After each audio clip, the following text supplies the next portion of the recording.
Hello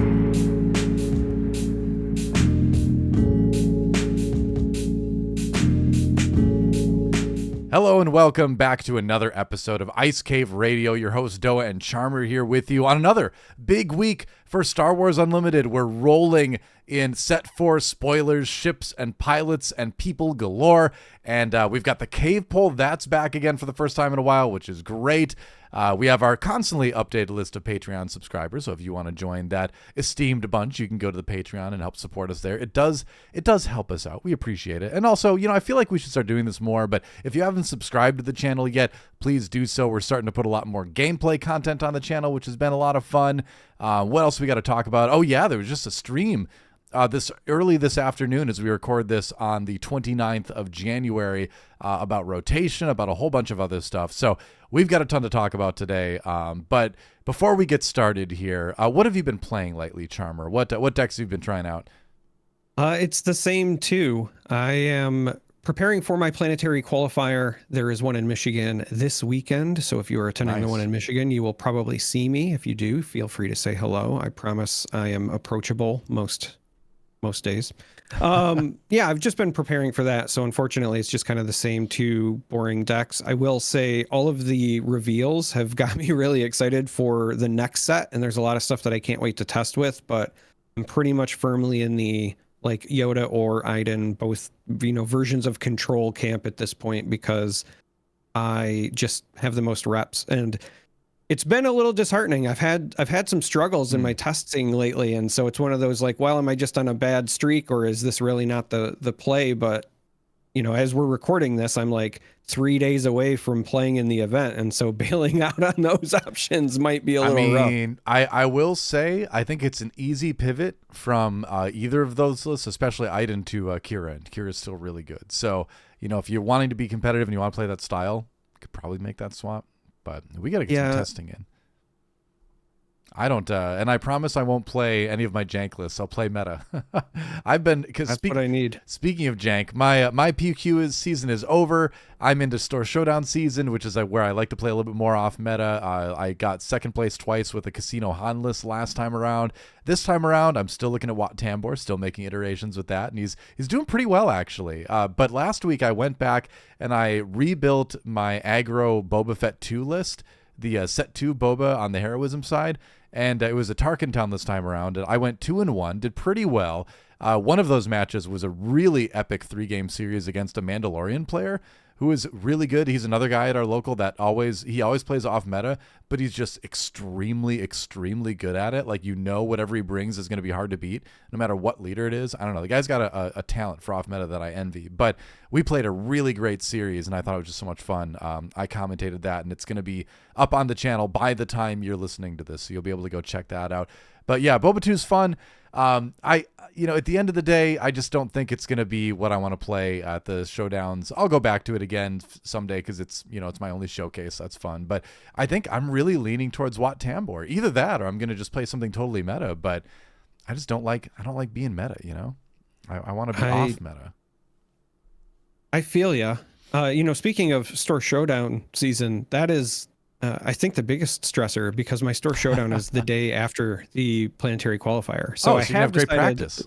Yeah, I have decided that whatever list I take to the qualifier, because that's on Saturday, I'm going to play the other list on Sunday, just so that I get to play both through, the weekend and through the season. But yeah, it's going to be a big weekend for me, and I felt really confident up until some of the testing I've done in the past couple of days. Wow. Keep that confidence going. Don't worry about it. It's just a slump. Looking forward to hearing what happens on it. Make sure you record some footage. Make sure you talk to some people there. We'll get some more info on you from that next week. But we've got a lot to cover, so I think it's time to move right into the cave poll. How about you?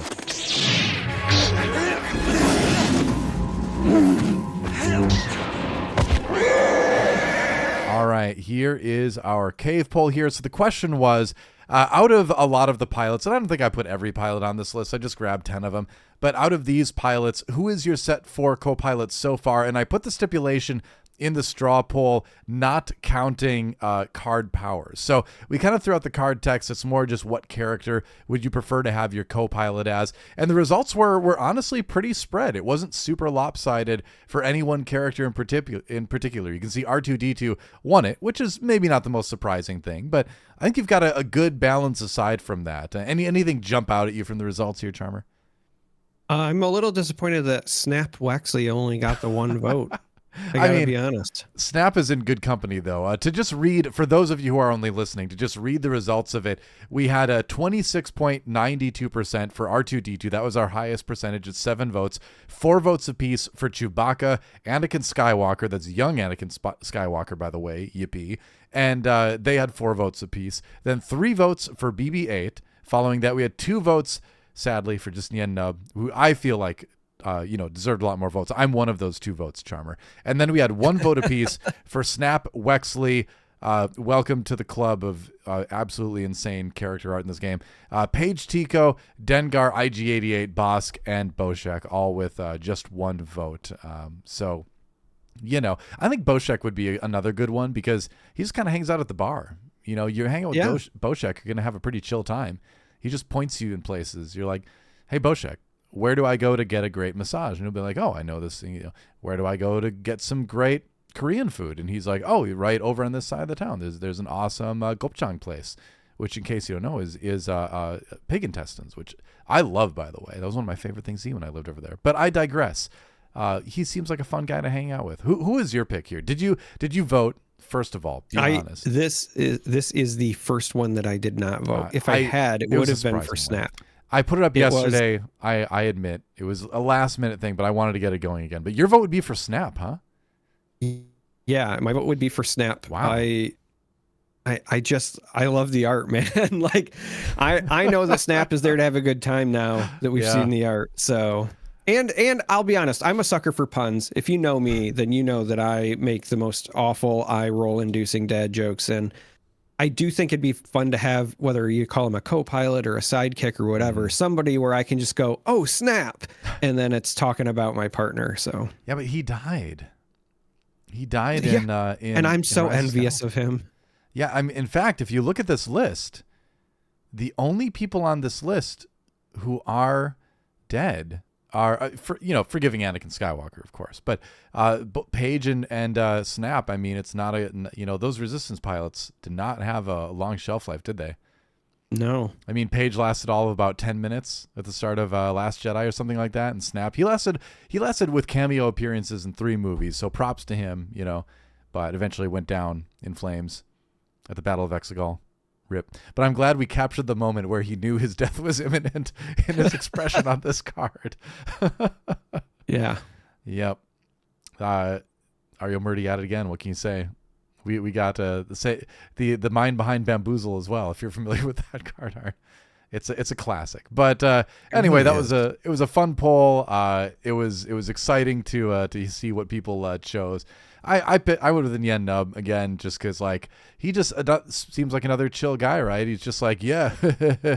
When Lando's talking to him, he's kind of laughing, and he gets surprised by things, but he doesn't really seem to be panicky, And that's the kind of co-pilot I want. Someone good-natured, stays calm in the face of a trap, and seemed like a pretty fun dude to hang out with. Yeah. Just don't talk about how great your walleye dinner was. Oh yeah, he kind of looks like fish. Yeah. Might get upset about that. Anyway, that was our cave poll. Let's talk about news. Let's talk about our stream here. I don't have any graphics for this, so we're gonna go back to the 2-box again for this. If you're watching on video, if you're not, then what I said was just meaningless. But keep listening anyway. So we finally got some information in the stream today about rotation. The big info is that in March of each year, the oldest year's sets will drop out. So that means that when we get set 7, presumably in March of 2026 now, based on what they said today, then that means that sets 1, 2, and 3 will drop out of Premier Play. That's in case you're new to card games, that's a pretty normal thing to do across a lot of card games. Some don't, some do, but generally most have some sort of rotation, some sort of thing built in to keep the card pool fresh. And that's good for a couple different reasons. One is that it's good for newer players coming in because you don't have this burden of having to know years and years and years of cards to start playing a game competitively, right? It's also good for balance too, because as a card pool grows, the design space starts to shrink a little bit too. So this lets, other leaders that weren't as good before get more support. This lets new stuff come in that wouldn't have worked otherwise. And the biggest thing in my mind for why I like this is because many, many times, and Star Wars Unlimited is no exception, the first, second sets of the game generally include a lot of cards that are just too good, right? Stuff like Takedown is probably just a little bit too good. Vanquish, things like some of that removal, Sabine, as a leader. So seeing some of that rotate out, I think I'm fine with. Where we can find cards that do similar things without being so universal, right? So I think cards like Takedown are fine, sir. How dare you? I want to see some, some like hoops to jump through to make that kind of thing where as a Sabine player. But then again, I'm also glad Sabine is going to rotate out too, because I think she kind of chokes the aggro space a little bit, right? Almost in a way that Boba Fett did for kind of the mid-range decks on the villainy side. She kind of chokes out the low to the ground aggressive decks on the heroism side. So yeah, the end point I'm making here is that I think rotation is good. I think doing 1 year of sets is pretty reasonable. It's only 3 sets. That's not a ton of cards, right? And you're going to have a healthy, kind of yearly thing where we can sort of celebrate what's going and then get excited about what's coming.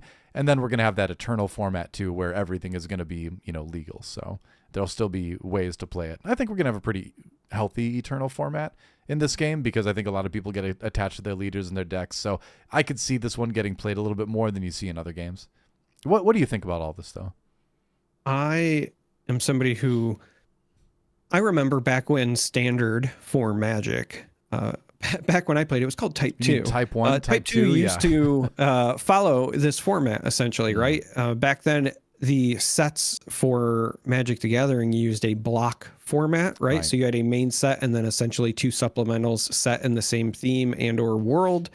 And then your 2 blocks, and each block was across a year, were your current set for standard. And then when a new block would start, the one from 2 years ago would rotate out. So to me, while Star Wars Unlimited is not doing that kind of block format, this is very, very similar. Mm-hmm.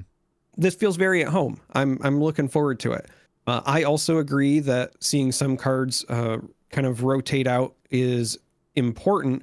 Though Takedown was not the one that came to mind for me. To me, when I think of cards that I think are like really impacting the creativity of deck building, I think that the most egregious offender might actually be Energy Conversion Lab. Like it's very hard for me to build anything with command and not think one way, shape, or form about including that card, right? Because it's a universal, it's always on the board. You always start the game with it. It's going to impact every game you play. And it's just really, really good. So I agree. I'm looking forward to the rotation stuff. I'm also looking forward to the Eternal format, but also just as we get more sets and as the game grows, what I'm really looking forward to is just more wacky formats too. Like I love Twin Suns, but I'm also kind of hoping that we get a true like character-centric format at some point. So imagine, we're 5 years in the future and we have enough sets under our belt where it's not just like, I'm going to play this theme deck. It's like, I'm going to play the Vader deck and every unit in the deck is Vader. And like, we can, do that as a format almost, right? Like you play a Luke deck. I can play a Sabine deck, an Ahsoka deck, stuff like that. So I'm just looking forward to the future. And I think that this is a good foundation for that. Yeah, for sure. And in the meantime, we have things like Set 4 that's providing a lot of support for all those other traits. So we can almost kind of do a little bit of a taste of what you're saying now. I feel like once Set 4 comes out, where you can maybe not leader lock it, but say like a trait lock. Like every card in your deck has to relate to like some trait in particular, like Imperial or something like that, But this is just, kind of one of the things you can do as the card pool keeps increasing. But I'm glad we have rotation. They said a while ago that they were going to do this, so it's not a big surprise that it's happening. And honestly, the way they're doing it is not a big surprise if you've been playing card games for a while. I'm sure some people out there that are less familiar with it would be like, wait, my set 1 through 3 cards are useless now, and like that's not the case at all, right? You still got Twin Suns. You can still play the Eternal format, which is just everything, right? And nothing's stopping you from playing whatever deck you want against your friends, right? Too, you can always just casually play too. That's kind of what these games are made for, is playing across from your friend at the table, right? So it's a healthy thing for the game in a competitive sense. I think it's just good for the game overall. So glad we got some details on it too. But they did say some other things too. You got to watch the stream. I didn't get a chance to watch it today actually, but you said there was like some pack info as well. There is some pack info. Changes are going to be coming to some of the distribution like amounts in the packs. So it's still going to be essentially the same number of cards per pack. Sets are going to have slightly more commons. I think they said it was 10 commons, 2 less rares, and then 4 more legendaries. But to kind of accommodate this move with the legendaries, they're also going to increase the rate at which you receive legendaries. So currently, it's supposed to be on average 1 every 8 packs. That's going to go down to 1 every 5 packs, which if you're coming from other card games, say like Flesh and Blood, for example, that's very similar to the Majestic pull rate for that. So I'm really looking forward to that as well. I'm also kind of excited just from a limited standpoint, because I think that some of the legendaries are really fun in limited. Some of them are bad, just because they're almost unplayable in limited. They're so build around, but I do think that the change overall will kind of impact how, sealed and draft work, and I'm kind of looking forward to that. They did also say that the starter cards, so if you're not familiar what I'm talking about, cards that have an S symbol on them that traditionally you can't get out of packs, and instead would only come out of the starter deck packs, those will no longer be in the organized play packs as far as the hyperspace versions, but they will now show up in regular packs as well as the carbon packs for like hyperspace and foil hyperspace cards. And then the last bit, it's kind of related to packs and kind of related to the rotation, but they did mention, reprints are still a thing. We've already seen it already in, the 3 sets we have. Yeah. So if something does rotate out, it doesn't mean it's off the table forever. They also said that if something is reprinted, it's possible it could be reprinted with new art, but they don't have anything to announce on, that front. They're just leaving the door open. So yeah, that was kind of the changes to the packs. I like those changes overall. I think it's fun that the legendary slot is expanding a little bit. That gives more room for kind of those wacky top end cards that you see, where some of them are build around cards, some of them are just plain good. It'll be fun to see those pop up more often in packs. I think the access to legendaries has been a little bit rocky from time to time. And honestly, same goes for some rares. Like I know a lot of people where you open a case and sometimes you don't even have a playset of a certain rare. That's happened to me in the past, which is weird. Yep. So that will theoretically happen less often. So it sounds like you'll have more guaranteed access to a lot of the core cards. And then the legendaries themselves will be a little bit easier to find. And that'll, maybe bring down the cost of singles a little bit too. So that's sounds decent. I really like that the OP packs are only going to include OP cards, by the way. Like it was fun getting the full art starter stuff for like 2 weeks. And then it was like, okay, yeah. I'd rather just try to get those organized play border cards. So I think that's a good change overall. I agree with you. One last thing that I kind of wanted to point out about this as well, and I think it's overall good. When we look at what they were announcing with rotation, and you kind of touched on it earlier, it does help make the game more accessible for players to join the game, later on down the line. Right. And one of the things that I like about the pack changes is it's kind of the same thing. It's increasing the accessibility. I was a little bit worried when they started doing Carbonite packs so early. They're essentially like collector's boosters if you come from other card games. And a lot of people felt that it was going to, mess with the prices on the secondary market of things and so forth. But if they're going to be increasing the amount of legendaries that we're getting per box, it sounds to me that they want the base game to just be very accessible to players. And then if you want the cool shiny stuff, then you maybe go to the Carbonite or you get them from organized play, et cetera. So Yeah. I think the accessibility of the game is just going to overall be better with this change. I think that reflects something that we're seeing in TCGs overall right now, where in a lot of card games across a lot of different, styles and companies, you can build a competitive deck for a lot of times under $100 and generally under $150, where you're going to have everything's going to be cheap except for maybe like one card that's like, more than 10, right? So I think trying to target that sort of price range for a competitive deck is a good idea. And then, make everything else sort of make the bling, optional, right? Make all that alternate art stuff fun and cool, but sort of like tertiary, because there's plenty of people out there, especially with Star Wars, that will love collecting all the showcase stuff they possibly can, all the carbonite treatment things they can. But for the competitive player, especially because a lot of competitive players don't have unlimited funds to go out and, get $1,050,000 cards, right?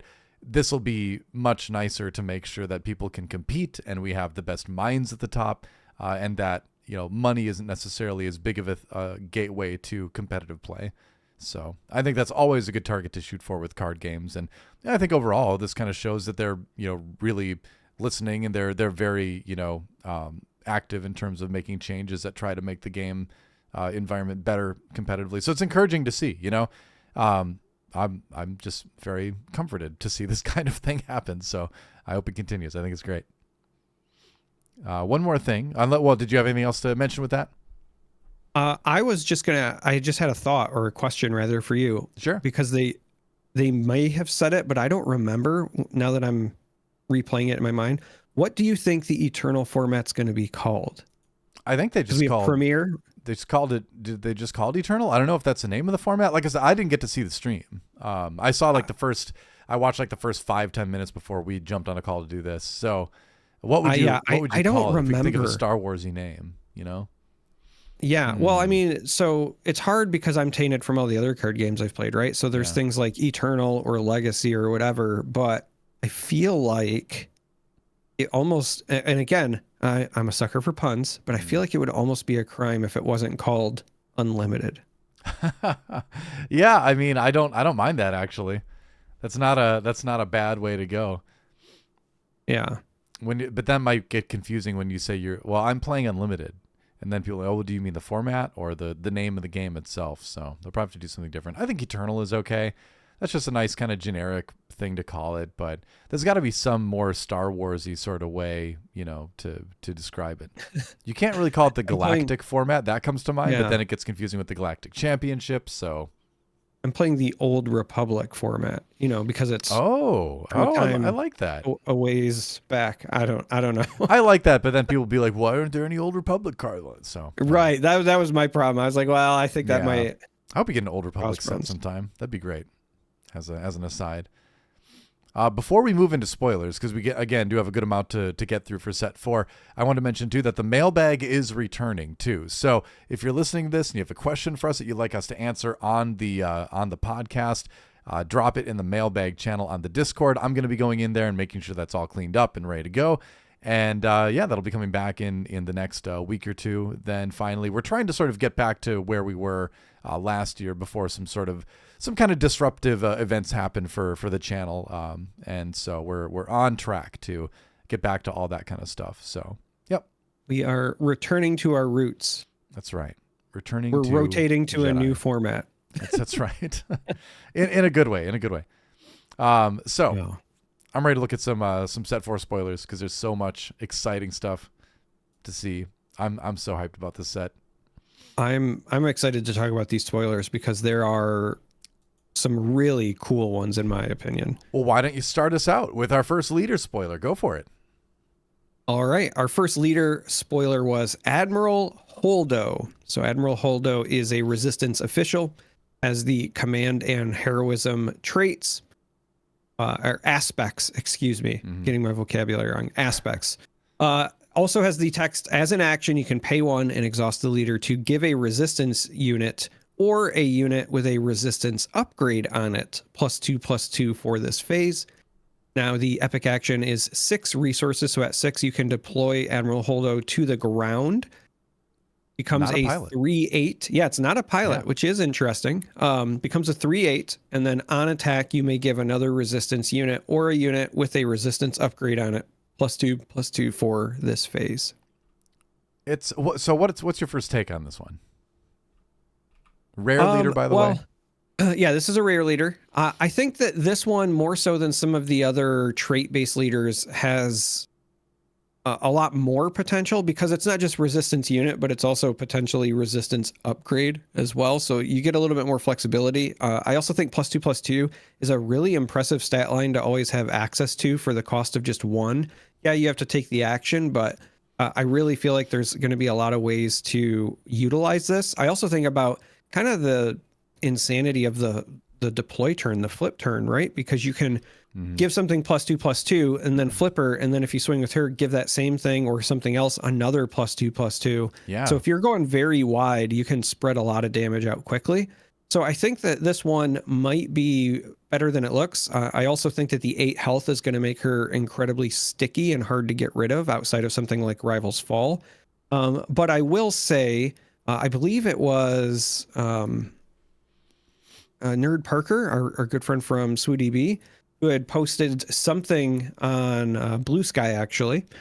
And it hit me, and I kind of want to agree what they said. And so the one criticism I have is that we've had a lot of women in leadership in Star Wars be cards so far, right? Leia Set 1, Padme, Admiral Holdo, and they're always command, and then they're always just trait centric, right? So it's either Rebels or Republic stuff. Wow, totally disrespecting Jyn Erso, by the way, here. Well, that's why I said leaders, right? Like, and I don't mean the leader card. I mean, like, when you think about the military leaders, right? Sure. So Admiral Holdo, General Leia, that sort of thing. Like, there are female leaders in the game. There's Jyn, there's Fennec, there's all those other things. We've got Rey. But when we specifically think of like the military leaders, they kind of are all just different flavors of the same thing, right? And I suppose. Yeah. And I feel like it's a fair criticism just because when you look at the reverse, the Imperial stuff, for example, like the difference between Pia and Tarkin and some of the others is much, more stark, I guess, right? Like they're still built around leaders, but they have like at least a different flavor or personality. It's not literally just like, you buffer, you get the benefit of like sticking with your trait. And that's that. Yeah, I mean it's tough to say because you really could have taken like the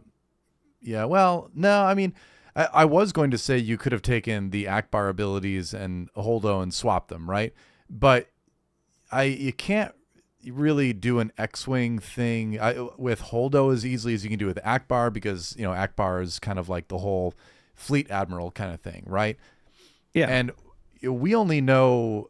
I think this, while I see what he's saying and I kind of agree with it, I feel like this is still a thematically appropriate thing for Holdo specifically, with just the way that character was in the movie. But that is funny, but I feel like it's more anecdotal than anything, Sure. It's just something that I did want to mention because I saw it and I was like, I see where you're coming from. Now, I will say, while I do think that this is still a thematically appropriate leader as well as a great leader, I personally, when I think of Admiral Holdo, I think of like the final stand, right? Like that's kind of her marquee moment. And so I kind of would have loved if she would have been a heroism version of Thrawn. Maybe not the exact same thing, but something that cares about when defeated triggers, right? Like going out with a bang, doing something with your last gasp, one triumphant whatever. So if Thrawn is like, hey, you get to do it twice, maybe she, whenever you trigger a when defeated, does something else, right? Hey, gives something else a shield or, whatever, right? Like I think that also would have been appropriate. There's something about escaping. Yeah, well, if we've got a Holdo, are we going to get a light speed ram card? That's the question now, I think. I don't know. Because I am well known for my dislike of the sequel films, and I tend to think her character was a very poor leader in many ways in that story. But that's a whole different podcast. But thematically, it would be fun to see her have something more to do with escaping. Getting away from things, whether it's you're able to bounce the pilot from a unit with damage on it back to your hand or something like that, as a leader ability, so she can let you keep cycling pilots around or ships or something. I mean, that'd be kind of fun to see. But I think part of it too is it seemed like they just wanted to give some sort of just general resistance buffing leader a spot, and she's probably the best choice for that in the command slot. I find it funny that people are talking about how Holdo is going to be good, but they still disrespect Wat Tambor, who does basically the same thing for free, by the way. And all you need to do is have a unit die, which units die every phase in Star Wars Unlimited.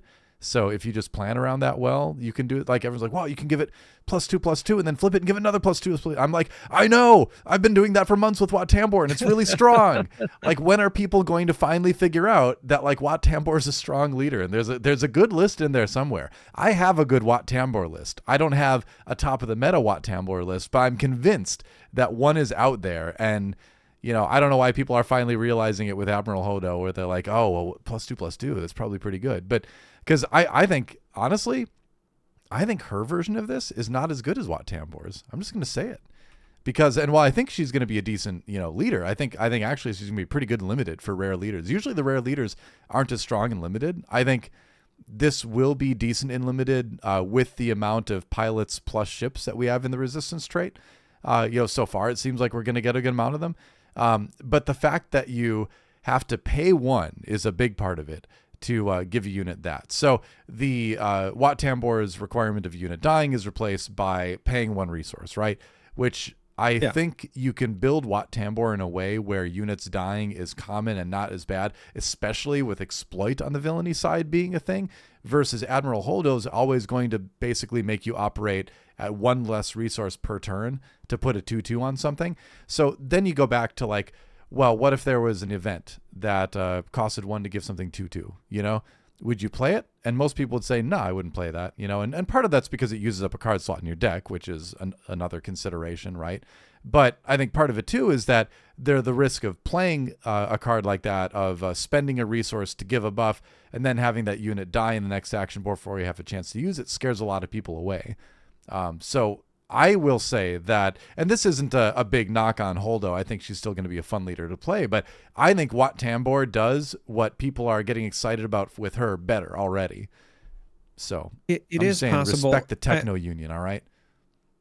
I respect Wat. I think the real reason that she jumps out at me is that, again, when you can also give it to anything that has a resistance upgrade, it does, I think, open up your quality for what you're giving your buff to and how you build her. But the other thing that specifically draws me to her and what I'm looking forward to is throwing upgrades on either resistance upgrades on or running resistance units that have Sentinel. And when you can give your Sentinel +2/+2 without having something else being required to die, when you think about it from a defensive standpoint, that becomes a real annoying wall to push through when you can just start every turn with like, oh, by the way, you've got to go an extra mile. I do that on my phase 3 Dark Troopers all the time in Wat Tambor. Yeah, it does make them very annoying to get through. That is true. Either way, it's a fun thing. I think just giving something +2/+2 is a strong thing in this game. 1 is already a break point, so 2 makes you really, really good. So it'll be interesting to see what people do with building around her. I wonder if there's going to be a good deck there or not. But I think it's a neat ability. It's cool to see Heroism get access to that style of play too. So I guess we'll have to wait and see what happens. But this isn't the Holdo cast. We have to talk about other things. Let's talk about Rio Durant, Cunning and Villainy. Cunning and Villainy. For some reason, it threw me. I always felt like Villainy and Heroism were on the top, but they never are they? Anyway. Rio Durant, Wisecracking, Wheelman, Cunning and Villainy, action, pay 1 resource and exhaust. Attack with a space unit. It gets +1/+0 and Saboteur for this attack. That's spicy, right? You want to get through a Bright Hope? Well, here you go. There's a way to do it. And then on 5 or more resources, you can choose to deploy him on the ground or as a pilot. His traits are Underworld and Pilot, by the way. His flip side is either a 3/5 on the ground with Saboteur, which is, okay. As a pilot, attached unit is a leader unit. It gains Saboteur. If it's a transport, it also gains +1/+0. So he can be effectively a 4/5 upgrade on a ship, as long as it's a transport. 3/5 otherwise. loses the ability to give other things Saboteur, but he does produce potentially a very big threat in space. So I see this leader as, kind of something more on the aggro focus side of things. Giving something Saboteur, though, sounds pretty good. I think it'd have to be a list that makes use of that, really well. But this seems like, at the very least, a decent limited leader. I guess it depends on how much Sentinel and shields you see in the meta, but we do see a lot of shields right now, so maybe this guy has a spot. I don't think it's bad, though. I think it's on the better side of average, at least. What do you think? I'm shocked this is a common leader, if I'm being entirely honest. I know that it's just space units, but yeah, I want you to think about how many times like being able to attack with something with +1 has been relevant, whether it has Saboteur or not. Just having the on-demand, like I can attack with something and give it +1 for this, when other leaders have kind of made you jump through a bunch of hoops, and this one is just it has to be a space, but yeah, and you have to pay one. But I think that's worth it. And I think that when you see this, especially in limited, it's going to be a nightmare. And the fact that when you deploy it, and you pointed it out, if you're on a transport and it gets +4, +5, and now counts as a leader unit, that is a big ship when you start thinking about the things that you could put this on. Turns a big ship with Saboteur. Turns the new Fet's Fire Spray into a 8-9 with Saboteur. That's pretty good, and you're getting that indirect damage as well. I mean, I think about what was the I'm trying to find the red ship that they revealed. Where is it? I think it was just a regular red one. I'm sorting by aspect here. The droid missile platform as a 4-2. You just go ahead and slap the action on this one. It becomes a 5 damage with Saboteur. It came out for 3, by the way, and that seems pretty good. So yeah, like I said, I think it's going to be a decent aggro leader. It's going to be decent and limited for sure, and it's fun to see that kind of stuff come in. But giving something Sentinel, that is an intimidating prospect for sure. All right, let's move on. Any other leaders? We have no, but we do have a rare base though, the Thermal Oscillator. Yeah, so this is one of the cards that I got really excited for when I saw it. I think that there's been like 3 or 4 so far this week that I saw it and I was like, wow. So Thermal Oscillator is the rare aggression base. It has 27 starting health, and it just simply says your minimum deck size is decreased by 5 cards. Now, if you're wondering why this is relevant, especially if you're like afraid of being decked out and why that's even worth losing 3 health, it's because when you are playing an aggressive deck, and by that I mean like not just with the aggression aspect, I mean literally like a Sabine, for example, you want the most streamlined deck possible. You want your draws to be consistent. Your entire goal is to punish your opponent for having a slow start while you are getting out underneath them before they can respond. Right. And so when you can take 5 cards, which is 10% of your deck in this game, out, and then you increase your ability to draw what you want, this is actually really powerful. Like, I was actually very surprised when I saw this. I'm a little bit concerned because it is very, very strong. Because it improves consistency at the end of the day. That's kind of the key here, is that you're going to see what you want when you want it more often with this deck, and that's easily worth paying 3 life for. And yeah, going down 5 cards, that means you can maybe run a little bit less of those low drops, right? And so that means later in the game you're gonna have more of those bombs that you want to try to finish things with. So I think if you look at, I think this is a little bit legitimate choice. This is the first time I think we've had a legitimate choice between rare bases, like choosing between Tarkin Town and this. It's going to be slightly list dependent, right, what leader you're playing, but I think there's a legitimate reason to play this over Tarkin Town, right? Or, even play this over ECL and go for, red aspect instead of green, right? So I think this is one we're going to see a lot of play. I think it's strong. 27 health is a lot for an aggro list. So I think it's solid. Yeah. What I would really like to test when we get the new set is whether or not this makes like a double aggression Kylo strong enough, right? Because when I think about the stuff that makes the Kylo deck good, it's cards like Force Throw and, you know, some of those things where if you can just increase your chances of getting those like big hit cards early and then overrunning your opponent, it could be a pretty big deal. Yeah. We had some people in our Discord, by the way, join our Discord. It's awesome. But we had someone actually running some like math simulations on this card. And he was like looking at if you ran this with the Sabine Green, or at least you put the Darksaber in Sabine, you'd have a chance of drawing it by your fourth turn to use it on a flip turn like 64% of the time or something like that. So it's stuff like that that makes you really kind of look at this and go, oh, wow, this really improves my math and aggro decks. So I'm excited to play it. Should be interesting. Have a couple extra card sleeves sitting around. Why not? Let's move on to our first ship that we're going to take a look at today. It's the Dakar Cargo Frigate. Cost 5. It is Vigilance Heroism. It's a 6/7 stat line with the Resistance, Vehicle, and Capital ship traits. And it says this unit gets -1/-0 for each damage on it. So again, let's go back to the stats. 5 for a 6/7. So it's overstated. But, you know, again, it gets it's like reverse grit, basically. It gets -1 attack for every damage on it. So I think that's kind of a fun thing to include on a card. I think it's going to be good for basically getting one big swing in maybe, and then, you know, kind of doing whatever you can with it later. I think it'd be something great to put Sentinel on if you can find a way to do that, some way to give it Sentinel. But it's a common. I think it's going to be a pretty good card in Limited. Not sure if it's going to enter constructed play all that much, but it's fun to see an ability that's really not like anything else we've seen before on a card. Yeah, I don't know how to judge this card yet, because on the one hand, you want to play things that are overstated and get the most advantage of the increase in stats whenever possible. So I do like the idea of, you know, playing this on, you know, resource turn 5 or 4 if you're running ramp or something. If you can on resource turn 4 because you ramped drop a 6/7, that feels pretty good. Sure. But I also wonder if really just having something where you don't even care about whether it gets the, you know, -1 for the damage on it. There's so much incidental damage in this set and indirect damage, you know, from the new keyword stuff. I wonder if the 7 health is really all you care about here, right? I'm going to have to wait and see how it feels in Limited, but I do feel like more often than not, you're going to want to play this just so that it can soak a lot of that indirect for you.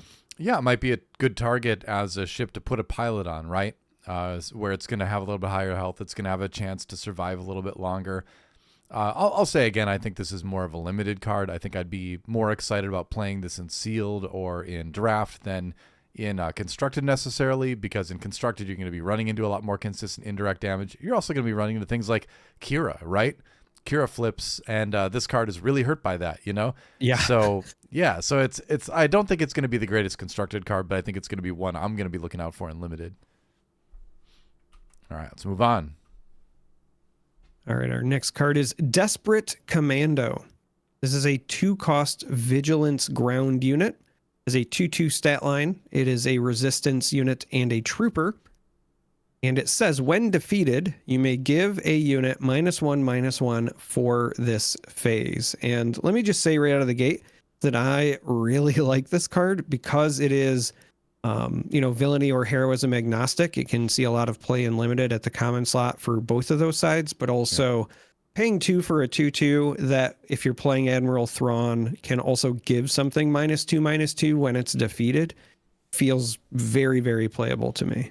Yeah, you have to think of it this way, is that it's a 2/2 that hits like a 3/3, right? Because you can run it into a battlefield Marine and then give that Marine -1/-1 and finish it off, you know? So it kind of fits into that alternate take of a 2-cost 3/3 in sort of a different way. And yeah, with Thrawn, like you said, it works extra well in that you can get that when defeated in extra time, which could be useful to take something even bigger out or target multiple things, you know?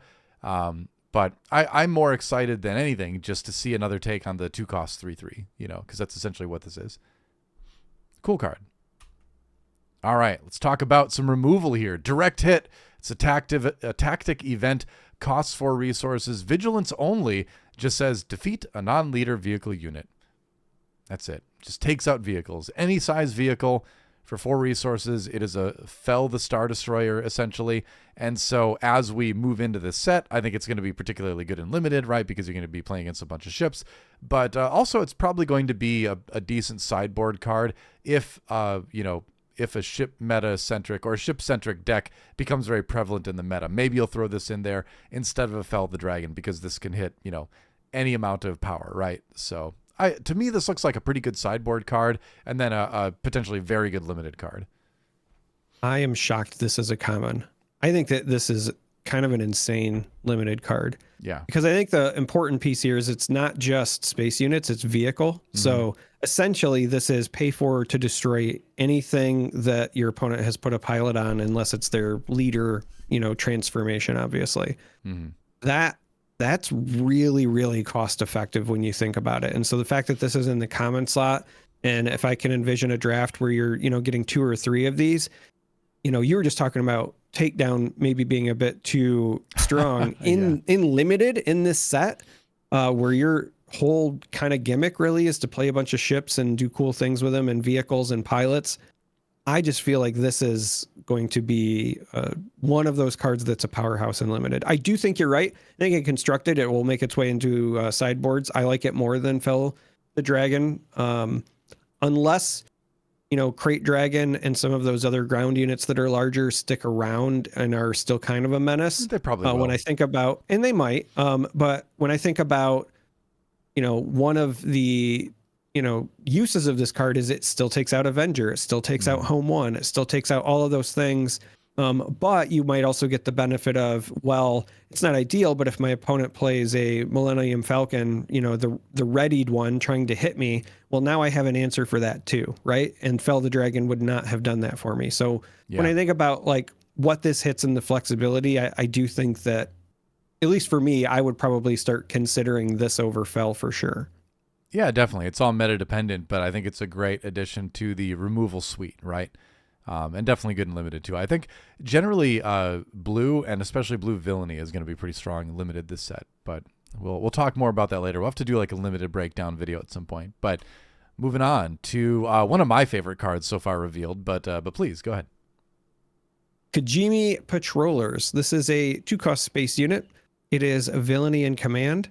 It is a 1/1 first order vehicle fighter.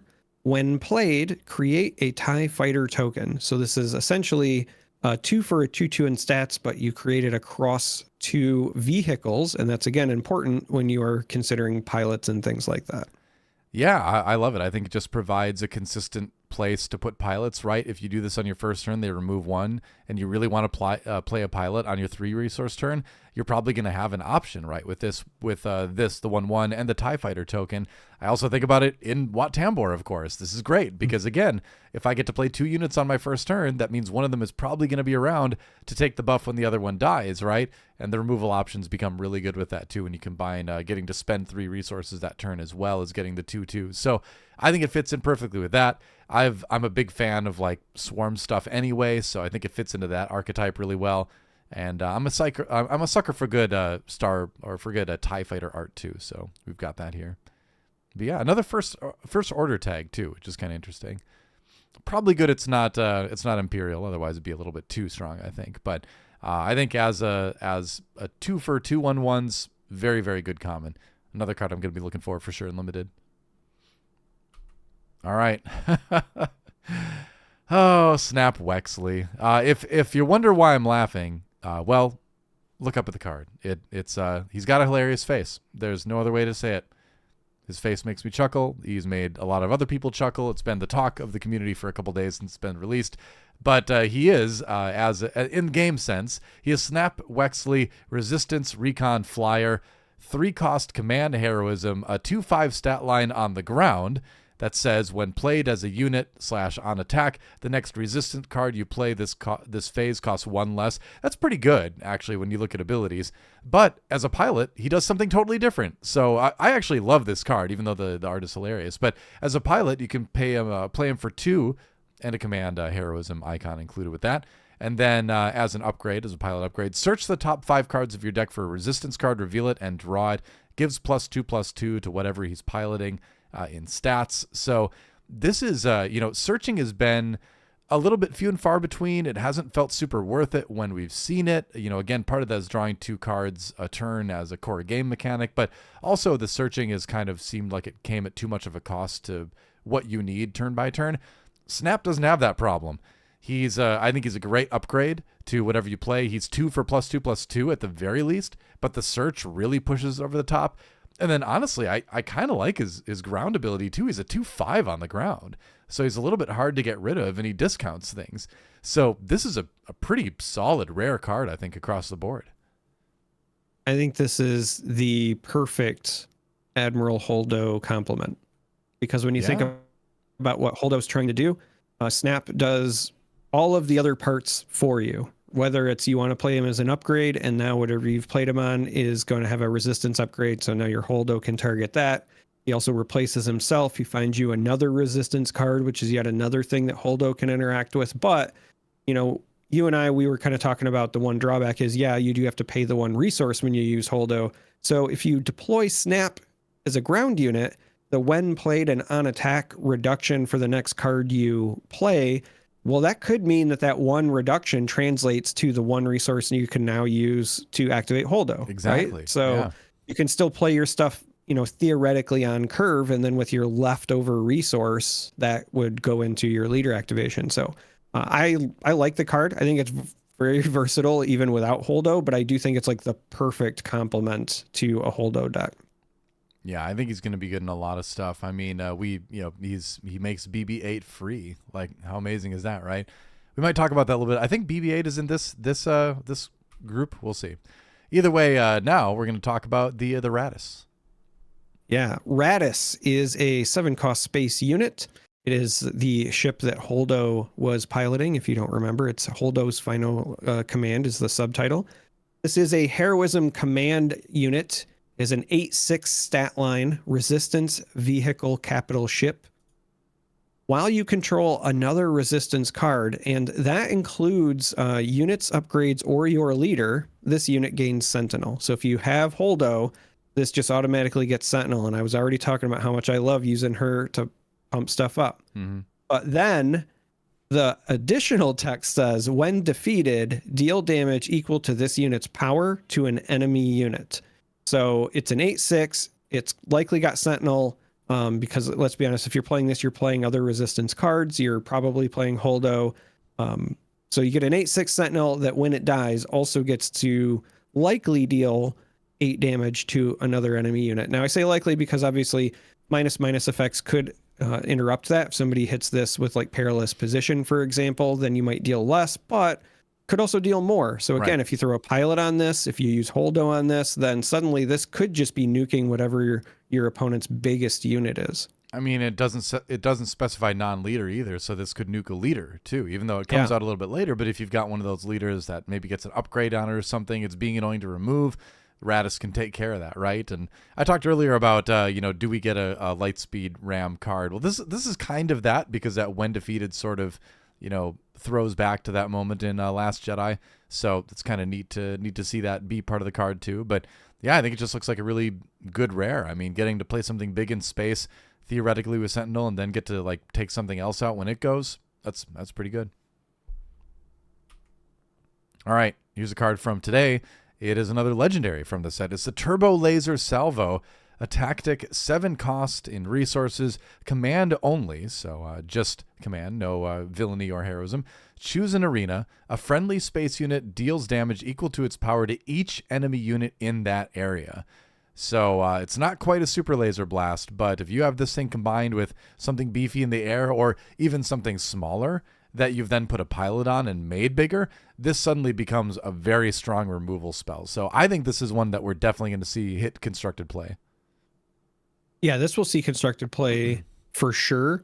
A lot of people were saying that this is the overwhelming barrage complement. I've seen everything. I've seen it be listed as a more powerful overwhelming barrage. I've seen it be listed as a more fair overwhelming barrage. And I know that that's going to be the natural comparison, but there is actually some really important distinctions to draw between them. Now, I will say whatever decks are running Overwhelming Barrage will likely run some version of this, whether it's 1 or 3 copies. I think it's still worth including. But Overwhelming Barrage works on any unit, right? Whereas this, you have to have the space unit. Overwhelming Barrage, you can split your damage and you get the +2/+2. Whereas with this, you don't get any bonuses, but you just do it to everything in that arena. Right. So the scalability and the impact of this is, a little bit higher, right? When you think about the ceiling of this card, it's huge. The big thing, though, what I have as a takeaway is that this is not villainy. Overwhelming Barrage is incredible, but it was locked to villainy. Yeah. And this, when you think about decks that might want to run this, what I'm most scared of is when people start playing, this to target their home one in the Han lists. Yep. Because it turns out Han likes playing stuff that costs 7, and that would be a great way for them. Like, they already jump ahead, and then when they're ahead, if they use this to stay ahead or whatever, wow. I mean, playing this on the home one from this set, right? If you're going, Cunning Command Akbar, I think this could work really well. But the first thing that jumped out at me with this is that, like, oh, great, it's Piet support, right? This is going to be one of the cards that helps me close with Piet, because if you're playing Piet and you're discounting capital ships and you're playing a little bit slower, you're focusing on ramping, you've probably taken a good amount of damage in the early game and you maybe haven't been able to control the board for, the first 3 or 4 turns very effectively. This card will get you right back in there, right? Where this card just comes out and says, okay, I'm going to put this on one of my Star Destroyers. The entire ground arena on your side is gone. Now I'm back in control of the game. I've got big stuff in space. You have to rebuild your board. This is sort of like the game changer card for Piet, I think. So I'm excited about it from that perspective. All right, moving on. Hey, look who it is. This card is BB-8. Yay! I'm so excited for BB-8. I love that his subtitle is just happy beeps. Yeah. BB-8, happy beeps. BB-8 is a 1-cost ground unit in heroism and aggression. Is a 1/4 stat line, but can be deployed as a pilot. Pilot cost is still also 1 with the same aspects of heroism and aggression. When played as an upgrade, you may pay 2. If you do, ready a resistance unit. And if BB-8 is deployed as an upgrade, gives +1/+2 in stats. Also has resistance, droid, and pilot as the traits.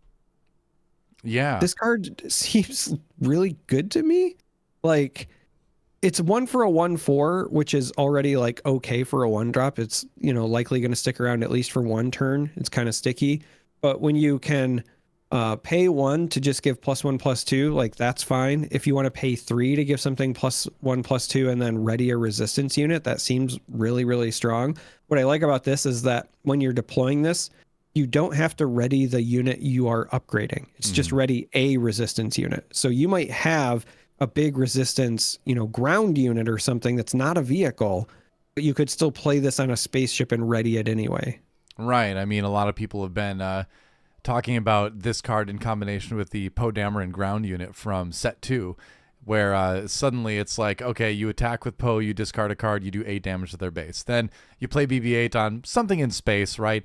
You pay an extra 2, and then you ready Poe, and you do it again, right? So it's like a minimum 16 damage Poe turn, plus whatever upgrades. Maybe you buff him with Holdo, right? Suddenly you're looking at a 20 damage Poe turn, So BB-8 can enable some kind of wild combos, and so I think it's going to be exciting to see what people can do with him. He's going to just be probably pretty universally good, but I think just the ability to ready something for 2, which is pretty good.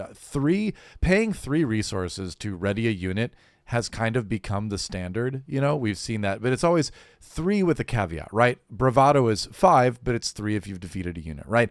This is 3, but you need to play it as an upgrade, and you can only ready a resistance unit. So, but you get stats. Yeah, exactly. But 3 to ready something plus conditions has become sort of the standard for that. But I think this is one of the best versions of it we've gotten so far. I would agree. Yeah. All right, moving on to another ship, the Tactical Heavy Bomber. I love this one. Pay 5, aggression, heroism, 3/5 stat line. It is a resistance vehicle transport. On attack, deal indirect damage equal to this unit's power to the defending player. If a base is damaged this way, draw a card. Wow. this is a massive threat, right? I mean, even without buffing, 3 indirect damage is nothing to laugh at, right? And, they have to put it on their units, otherwise you draw a card. That seems really, really good. You put a pilot on this thing, it gets even crazier. It gets wild really fast. So I think this is one of the kind of marquee rares for the heroism side in space that we're seeing this set. I would agree. When I was saying that there were a couple of cards I was really excited about, this was definitely one of them. Yeah. This card is, effectively, when you're talking about it from an offensive standpoint, a 6/5, because you're going to deal damage equal to its power to the defending player in the form of indirect damage, right? So it's got 3 base and then the 3 indirect, but it scales. So when you throw a pilot on this, even if it's a +2/+2 pilot, then that's essentially like +4 attack for this card sort of thing. And that's not counting just other upgrades. That's just pilots. Then when you factor in that this card has what I think are the 3 most relevant traits of the set so far. We have resistance, and we just saw Holdo. We just saw BB-8, right? We know that there are some cool things we can do there. Vehicle is obviously important because of the piloting, but it's also a transport, and we've seen a lot of stuff that cares about transports. So when I consider all of that, and then when I think about, the different ways where I might be able to ambush this, because you could get the on attack right away, this has a lot of potential. I'm very scared of this card, and I am dying to play with it. We just want to talk about the physics of bombs dropping in space, but again, that's a different podcast. Yeah. Anyway, it's a great card. Moving on to the profundity. Speaking, I love the art on this card, by the way. This is another one where it's like, get me the playmat immediately. Yeah, this has a great art. Again, I also just love a lot of the subtitles in the set. So this one is Profundity, We Fight. Yeah. This is a 9-cost space unit. It is heroism and aggression. Has an 8/9 stat line. It is a rebel vehicle capital ship. Has overwhelm, so it's 8/9 overwhelm. When played or when defeated, choose a player. They discard a card from their hand. Then, if they have more cards in their hand than you, they discard a card from their hand. Yep. I mean, it seems really good, right? And immediately in our Discord, once again, join our Discord. There's lots of great discussion there. But anyway, in our Discord, someone, pretty quickly went, well, why would I play this over Crate Dragon? And to a certain extent, I'm like, yeah, it's a 9-cost aggression thing. Sure, it's heroism locked. Sure, I see where you're coming from. At the same time, Crate Dragon is such an outlier. I feel like you can't compare everything to Crate Dragon. But when you look at the ship and you look at what it does, you're like, this is still going to be really good in situational kind of settings. Maybe this is another one of the, discard package sideboard cards you include, Yeah, it could be that. I also, when I think about the kinds of decks that I want to put Crate Dragon in, and then I think about the kinds of decks where I would consider this, I think that it's 2 different styles of decks, if I'm just being honest. So when I play Crate Dragon, it tends to be in control decks where I'm stalling for the late game, and then I can play a Crate Dragon to lock my opponent out, right? I've controlled their board well enough. I play a Crate Dragon, and now they either have to, take a bunch of damage to continue their pressure, or stop what they're doing and deal with it, and then still take damage, and that allows me to kind of stabilize, right? Yeah. When I look at this card, though, I think this is more of a mid-range top-end card. So what I mean by that is, if you're playing something where you're just trying to play like your best units on curve, you're trying to get value here and there, I would imagine this would be good in some sort of aggression cunning deck, because what I would want to do as a mid-range player would be sneak attack this in. Yeah, for sure. If I'm playing stuff on curve and my opponent has more cards in hand than me and I sneak attack this in, I can sneak it in for cheaper. So it's going to come down before crate. I get to swing with the overwhelm, and I'm going to make them at minimum discard 2 cards, possibly 4, because it's going to have the when played, and then sneak attack will defeat it. So I'll get that trigger as well.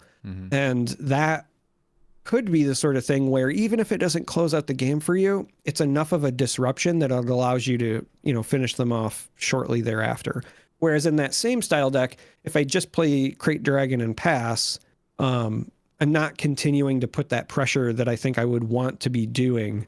So I do think this is situational, and I don't think this is the sort of card where when you are playing it, I don't think it's going to be a 3 of like it is with Crate Dragon most of the time, but I could see places where you would consider running this. Yeah, for sure. I think it's a solid ship. Right off the bat, I'm like, what if I put this in my mid-rangey Boba 2 list? It's a 9/9 then because of the keyword, and it's a closer, so who knows? We'll see. Then again, I could just play Crit Dragon, but let's move on. It is Captain Tarkin, full forward assault. Oh boy. Cost 3. He's an aggression-only card, interesting. Republic official, because remember, this was, I guess we're going the young pre-Empire Tarkin. This is like right on the, probably post-Order 66, but pre, real genuine formation of the Empire. Either way, he's a 2/5 stat line. Each friendly vehicle unit gets +1/+0 and gains overwhelm. So he's like a little Cody for vehicles. It's adorable, but I think he is pretty useful. I mean, there's a lot of good Republic stuff in heroism. He's not villainy locked. You could use that in kind of like a Republic heroism vehicle list kind of thing. I think he's a really interesting kind of toolbox card. I like it. Yeah, I really like him too because he's not locked. So like you, I was thinking about where I could use him with heroism, but then even if you just go back to where Tarkin belongs on the villainy side, sure. When you consider, he could provide you additional value whenever you're running stuff like Triple Dark Raid, right? You could swing with stuff, have it have overwhelm and the bonus, and then come back and replay them. Obviously that's really powerful when you consider that he is also an official. So when you, again, factor in things like Royal Guard or other things that care about the official trait, you're still going to check those boxes.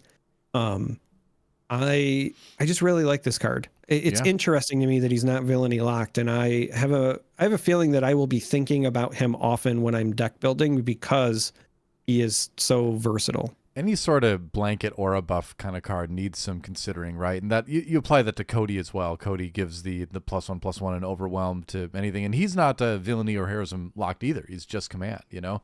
Costs 5, so a little bit more expensive. But I like the idea of being able to play this. To me, this feels like another enabler for like TIE Swarm kind of stuff, right? Where it's like I'm gonna have a lot of low to the ground like Kijimi patrollers. Gonna have a lot of low to the ground units out there. I play 2-3 units in my first couple turns, and then I drop Captain Tarkin. Suddenly they've got 5 HP of stuff to go through before they remove him on the ground, and then I'm attacking with +1 everywhere else. So playing Boba 2 has convinced me that +1 is a very good thing to give your units. So to be able to do it this early, I'm excited to work him into some decks. I think he's gonna be pretty good, and overwhelm on top of that. It's even better. It's pretty hard. Thematically, I kind of want to commit thematic crime in a way. Okay. I want to run this with Admiral Akbar. Yeah. So you just absolutely. exhaust your own stuff so that you keep making the X-Wing tokens. And that's then what I've been saying the whole time. Yes. Yes, that's what I said right when Akbar was revealed. I'm like, I just want to play like a deck that I just use my tokens to make more tokens, Right. But now with Tarkin, like it feels like theme crime, like the two of them working together, but I want to do it. That's the trap. You'd never expect it, right? Yeah, exactly. Yep. Either way, cool card to see. Let's check out this one. I knew you were going to have me. How is this pronounced again, Charmer? Koyagran Turn. Koyagran Turn? Yeah, Koyagran, something like that. Koyagran Turn. This is a 3-cost aggression event that has the tactic trait. It says ready a fighter or transport unit with 6 or less power. So again, you're paying 3 to ready something with a caveat.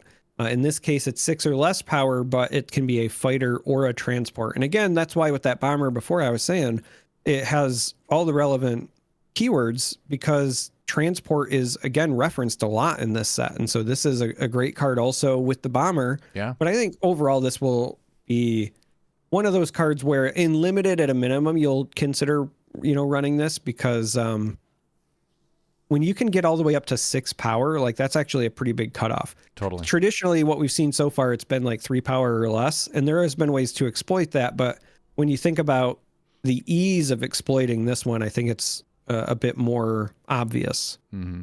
And I mean that you can also do sort of like interesting sequencing things where you attack with something and then you use this to ready it and then you play a pilot on it that brings it above 6 power, right?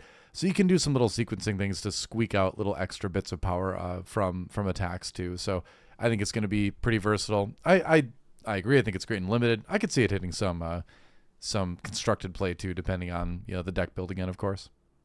That's cool to have access to. We're getting more and more cards that ready things over time. I think we're heading towards a moment where we're going to have a red deck that is just really based on readying things and attacking more than once per turn. We're very close to having the ability to play a solid deck like that. All right, let's talk about the Rampart. Enjoy the Exit. It is a 2-cost space unit, Cunning and Villainy, 3/3 stat line, Underworld Vehicle Transport. This unit doesn't ready during the regroup phase unless its power is 4 or more. So it's a 2 for a 3/3 in space, which is pretty crazy. We have not had one of those before. But it has the big caveat of needing 4 or more power. Hey, put a pilot on it, you know? So I think it's potentially a great space aggro deck. You know, if you want to run, honestly, if you want to run a space Cad Bane deck, you totally can, because we have got a ton of Underworld pilots and ships, right? So one of the decks I've been thinking about is Space Cad Bane, Space Bane. And I think this is a perfect card for that. I agree. And again, when you're looking at the traits, right? Underworld, very versatile, especially with the old sets. Vehicle, relevant with the pilot stuff. Transport, still there. But what I love is that this card works so well with the one we were just looking at, Tarkin. Yeah. Because you only have to get it to 4 or more power. So that's a +1. And as you were saying, +1 is really strong in this game. Totally. Well, if this is your turn 1 and then you play Tarkin turn 2, like you missed out on 1 turn swinging, but now you're up and running. And that's, again, really, really powerful. I mean, you wouldn't miss out on any turns, right? Because you'd play it exhausted. Oh, no, you would. Never mind. Yeah, you'd miss 1 turn. You'd miss because one you'd have to turn, get the Tarkin down. But that's true. Outside of that, that's still okay. What I like about this as well is, like, it doesn't have to be that turn 1 play either, right? It's one of those things where later in the game, you're at resource 5 or 6, you might play something that costs 3 or 4, and then if you have the 2 resources left over, when you do play this, you're kind of maximizing your value of something like Tarkin's already on the board where you're going to get the benefit. Right. So I do think that this is just one of those things where I think it's good. It's whether or not people feel comfortable dealing with the negatives, but I do think that it's good. It seems like there should be ways to make it good, at least, you know? Yeah. We'll find out. Another piece of great art, too. I really like this one. Neat-looking ship, neat-looking background. All right. Speaking of Underworld ships. Underworld ships, indeed. So this next unit is the Mist Hunter. This is a 3-cost space unit that is Villainy and Cunning. As a 3/4 stat line, much like the previous unit, it is Underworld, Vehicle, and Transport. On attack, if you played a Bounty Hunter or a Pilot card this phase, you may draw a card. Yeah, and this is the Forlom and Zuckuss ship, in case you were curious about that. And we don't have any Forlom and Zuckuss pilots yet, do we? Right? I think we saw Bosk and Boba Fett and Dengar and IG-88, but I don't think we've seen. Well, I feel like now we're kind of obligated, right? We give us them in space, but either way, at least we have the ship. I think it's 3 for a 3/4 stat line, always good. And then on attack, if you played a Bounty Hunter or Pilot card this phase, you may draw a card. Yeah, that's really, really solid, right? Again, I go back to, let's look at an Underworld Bounty Hunter focused Cad Bane list. I think this would fit perfectly in that. I think you can run it in a bunch of other things. Obviously, the new Boba Fett leader, this is, would go great in. But I think it's a pretty versatile card. I'm excited about it. I like all the Bounty Hunter stuff. I think it will ultimately, what it comes down to me is whether or not you care about the drawing the card versus like being more aggressive. So like when I am looking at deck building, this is in that same slot where I would traditionally include something like Punishing One. That's another 3-cost, 3/4, Underworld, blah, blah, blah. But that one is a bit more aggressive because it can ready itself, whereas this is draw a card. So when I look at this, I actually think about like if you played the Bounty Hunter version of Jabba, right? The Jabba leader from set 2, where you're wanting to draw cards and wanting to kind of play a slower game. I think that this would fit there for sure. Definitely. Either way, like we've been saying about set 4, it seems like it's going to be a good toolbox set for previous leaders too. There's a lot of supplemental stuff in this one too. All right, and here we have Ahsoka Tano.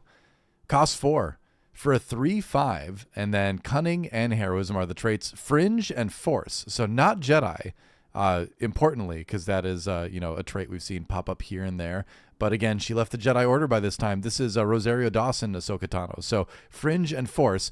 When played, an opponent discards a card from their hand. If it's a unit, you may exhaust the unit. This card is mean, Charmer. This is a mean card. It's got decent stats, and maybe slightly understated at 3/5 there, but the Force tag I think makes up for that when you consider what you can run it alongside of. And then anytime you can just make your opponent discard a card, they're down a card in hand, you're up a 3/5 on board, and if they only have units, you get to exhaust something. This seems like a really solid, like aggro mid-rangey kind of card. I like it. I like it a lot. Listen, because you and I played it for a bit, but those listening might not know. I have a sucker for cunning heroism decks that are very, very heavy on discard. Yeah. So I played a Fennec Shan list for a bit that was entirely focused on like trying to make you discard cards for the first 5 turns of the game. This would be perfect. And this would be perfect in it. This checks all the boxes. So I am really excited to give this thing a whirl when it comes out. I mean, go back to set 1 Sabine, and I loved, you and I both loved playing Sabine Cunning, and I think this is another card I would be, feel pretty good about including in it, especially as a sideboard card to bring in against some of the longer matchups. I don't think it'd be a main deck card necessarily, but I think it'd be a great sideboard card. Discard plus a unit on board, that's exactly what you want in that kind of list. So I think it's good. I think maybe Quinlan would want to take a look at it too. I think it's going to be a good addition to some of those cards, or some of those decks rather. Cool to see. Yeah, I love this card. Yeah. All right, and that brings us to, I believe, the last card. Yep, that's the last card. And I was going to say, this should be the last by what I have over on my side as well. So the last card that was revealed that we have to talk about is the Black Squadron Scout Wing. This is a 5-cost space unit, heroism and cunning. Has a 4/6 stat line. It is a resistance, vehicle, and fighter.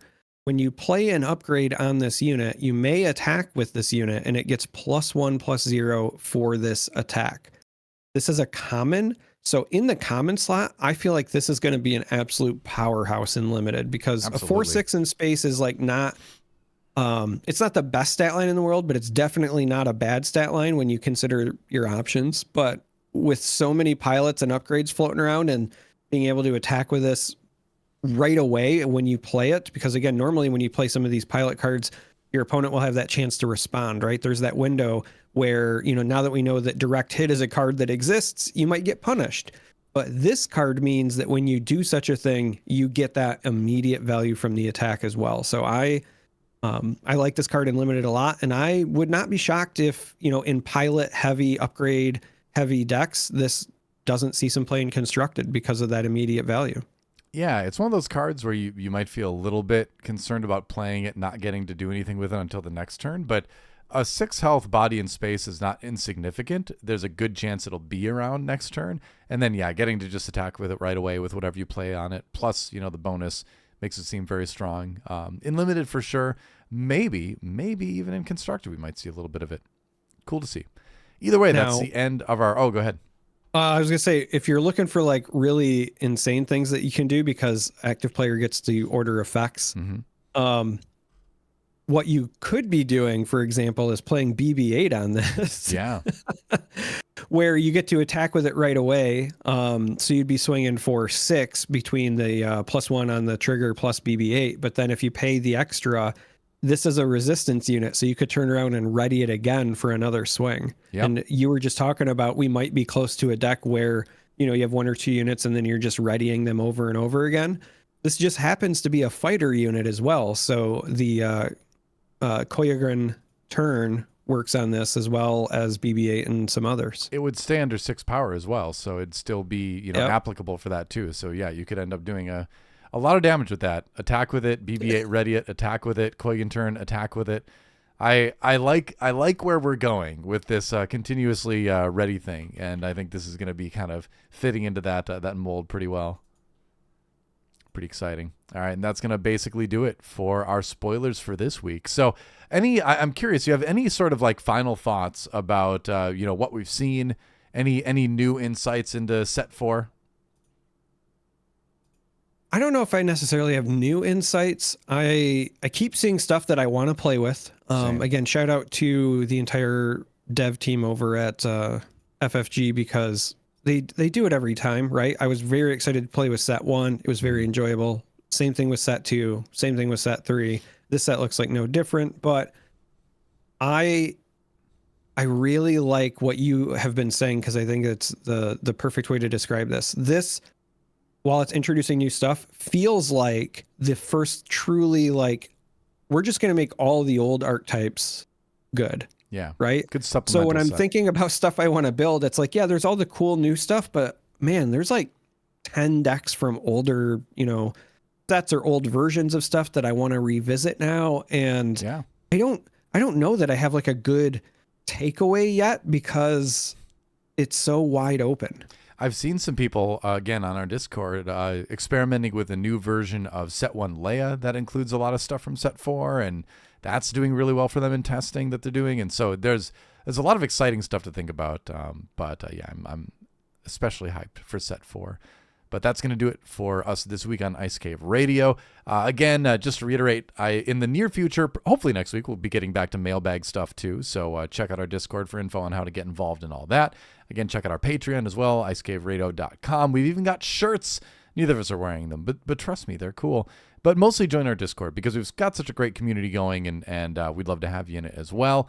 And, of course, subscribe to the channel if you haven't already. Lots of competitive content showing up on the channel consistently now, and more of that in the future, too. And I'll just leave this out here. Next week, we may even have a new card or two to talk about that no one else has seen before. So, yeah, extra special episode next time. So you don't want to miss that. Until then, any final words, Charmer? I think you've got something that you like to say at the end of the show. May the Force be with you.